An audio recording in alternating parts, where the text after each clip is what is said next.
there is a new beginning. Kaya naman mga ka-Waltzes, ready yourself for our bigger Waltzes next semester. Pero huwag kayong malungkot na for the meantime, hindi muna tayo magkikita dito sa Waltzes because we also meet every Sunday.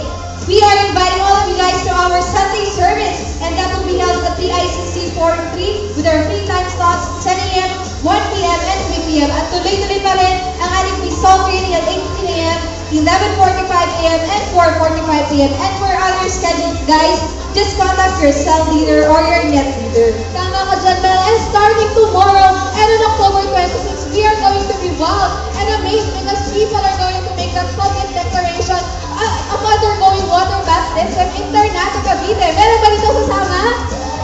Yes. At magkita-kita tayo dyan tomorrow morning. And this coming October 28 naman, makakaranas tayo ng next level of praise and worship. And because an international band will be coming here, Soulfire Revolution from Bogota, Colombia.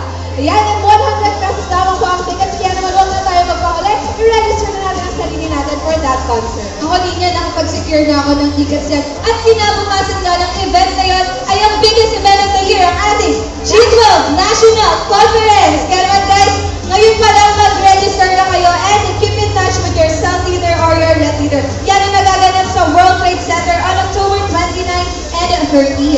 Yes, at kung ang October natin ay talaga namang napaka-jam-pack, even our November, marami din tayong special event. Isa na nga dyan ay ang ating Women's Conference, which will be held on November 30. Kaya naman, sabihan na natin ang mga leaders natin na pupunta tayo sa event na yan. And I know na ang mga ka-Waltzes natin are very excited to listen to the Word of God. Kaya naman, Mel, i-introduce mo na ang ating speaker for today. Yes, let us all welcome our speaker, Pastor June.